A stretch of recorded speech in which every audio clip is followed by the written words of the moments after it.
So the new talking points just dropped from an unnamed, not a lobby organization. Christians looking into conspiracy is a big no-no. There'll be no fancy pictures or special effects, but I guarantee you should probably listen to this video. So I wonder why we have all these mainstream pastors and political pundits coming out right now telling Christians it's not godly to look at conspiracy theories. Yeah, I'm sorry, brother, that's a little bit suspect. So first, let's talk about what a conspiracy theory really is.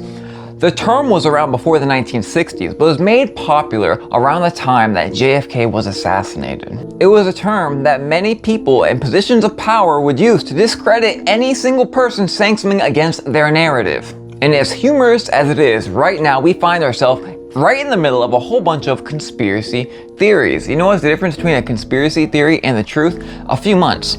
You know, all throughout the Bible we have evil people conspiring. Even in the first century we had an evil group of politicians that were conspiring against the Lord and against the Lord's people. What does Ephesians 5:11 say?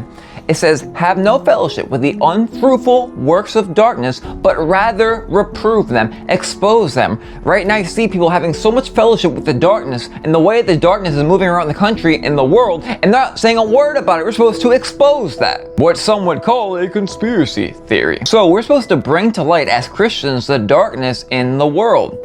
It's funny, I used to get on Christians all the time about caring more about conspiracies than they do about the gospel. But the truth is the truth. The truth, Jesus Christ is the Christ, the Son of God, and the truth, what's good and what's bad.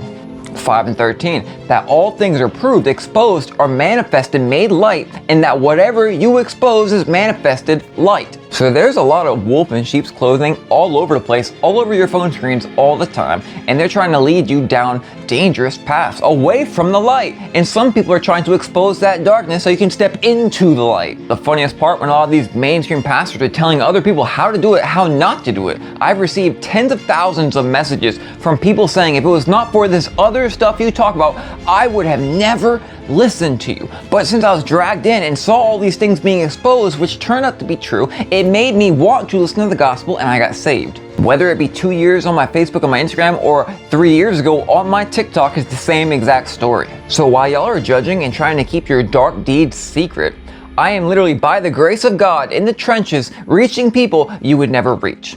Never discount God or the orchestration of the Spirit that you can't see, that He is doing things behind all these things that seem vain. We know that God used the foolish things of this world to confound the wise.